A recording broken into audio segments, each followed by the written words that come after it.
I was on the 5-year plan. I spent 2.5 years at Delta College. They had a bowling team, and I worked for my dad at local auto parts store.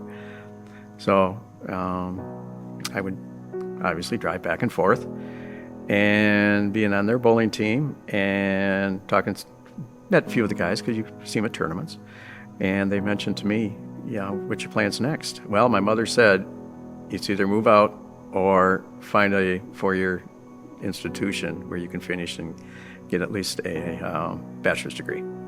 So, Saginaw Valley's right down the street. Contacted actually the bowling coach, Ted Nitz, and that's how I got to Saginaw Valley, actually through bowling. After graduating in 79, the only contact I had was with getting football tickets. And under the radar, just strictly under the radar. I mean, that was a gap. You're talking 79 to 2010, just outside. And somebody once told me, boy, you're making up for lost time.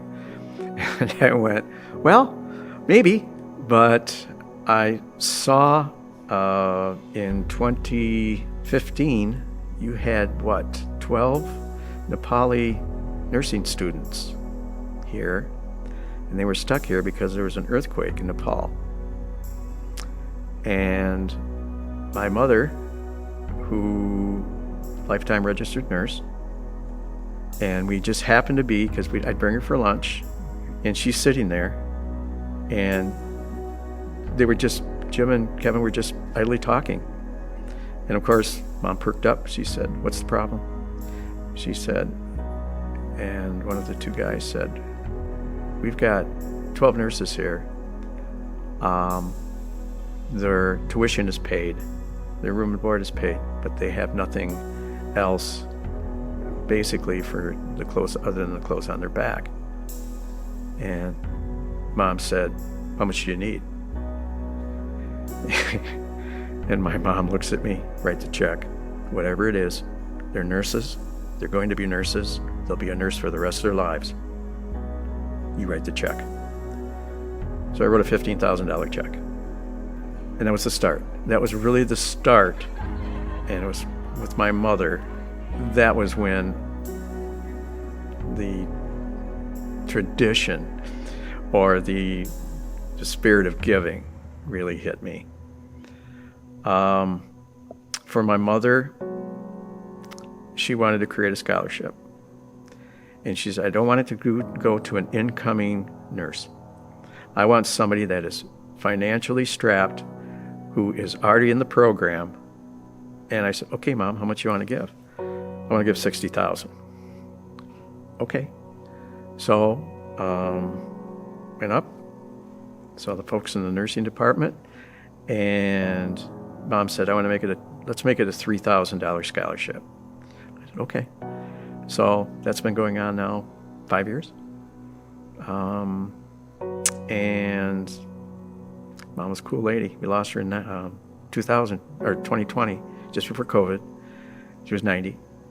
And that's what instilled me. I had given before, to different things, but Mom was cool.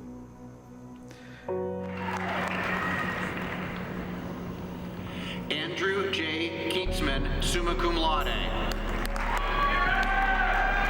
To see the faces of our future coming down, being marched down that aisle, and their final pinnacle of spending 4 years here, and just to see the look on their face is worth it. A lot of these, you can see, and the parents, especially the first timers, they've never had anybody graduate in their family. The moms are just, weak-kneed. They're just so proud, and so are the dads. But it's the moms. It's the moms, especially if it's a student athlete, like one of the basketball players or whatever. Here's this little lady just clutching her son, and she's got her eyes, and tears are just makes it all worthwhile. It really does. This will be my working 29th commencement, and they're all special. Not one sticks out. You just kind of look and you go, it's all worthwhile. And SVSU, best university in the state of Michigan.